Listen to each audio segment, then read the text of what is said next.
সারা জীবন শুনে এলাম যে মেয়েরা এত কথা বলে, যে মেয়েদের সঙ্গে কেউ পারে না, মেয়েরা নাকি প্রচুর কথা বলে। তারপরে বাসে ট্রামে উঠলে মেয়েরা সংসারের গল্প করে, শুধু পুরো বাসের লোককে শোনায়।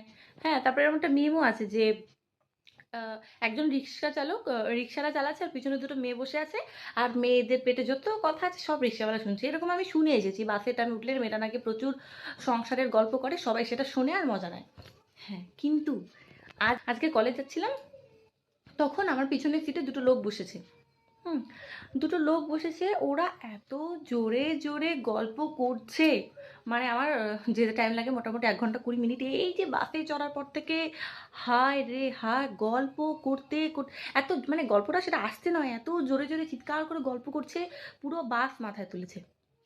এবার আমি আজকে মানে কি বলবো, আমার ইয়ারবাডসগুলো আমি নিয়ে যাইনি যে আমি কানে ঢুকে মানে রাখবো, ওদের কথা শুনবো না, একটু শান্তি মতো যাবো। বাবা, আজকে আমি ইয়ারবাডস নিয়ে যেতে ভুলে গেছি।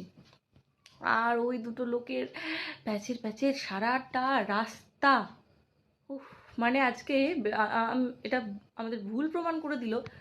মানে আজকে এটা আমি বলতে চাচ্ছি যে শুধুমাত্র যে মেয়েরাই সংসারের গল্প করে, মেয়েরা এত কথা বলে বাসে ট্রামে, এটা ভুল।